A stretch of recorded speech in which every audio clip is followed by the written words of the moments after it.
بسم اللہ الرحمن الرحیم۔ حضرت شیس علیہ السلام کا تذکرہ۔ حابیل کے قتل کے بعد اللہ تعالیٰ نے حضرت آدم علیہ السلام کو حضرت شیس علیہ السلام جیسا نیک فرزند عطا کیا۔ وہ حضرت آدم علیہ السلام کے سچے جانشین ہوئے اور آگے چل کر پوری نسل انسانی کا سلسلہ انہی سے چلا۔ اللہ تعالیٰ نے ان کو نبوت سے نوازا اور 50 صحیفے ان پر نازل فرمائے۔ جب حضرت آدم علیہ السلام کا انتقال ہوا تو حضرت جبرائیل علیہ السلام کے حکم سے حضرت شیس علیہ السلام ہی نے نماز جنازہ پڑھائی۔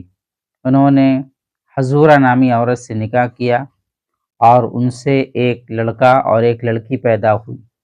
حضرت شیس علیہ السلام نے اپنی زندگی مکہ میں گزاری اور ہر سال حج و عمرہ کرتے رہے۔ ان کو دن رات میں مختلف عبادتوں کا طریقہ سکھایا گیا تھا اور ایک بڑی طوفان کے آنے اور 7 سال تک رہنے کی خبر دی گئی تھی۔ حضرت شیس علیہ السلام نے 912 سال کی عمر پائی۔ جب انتقال کا وقت قریب آیا تو اپنے بیٹے انوش کو اللہ کے احکام کے مطابق زندگی گزارنے کی وصیت فرمائی۔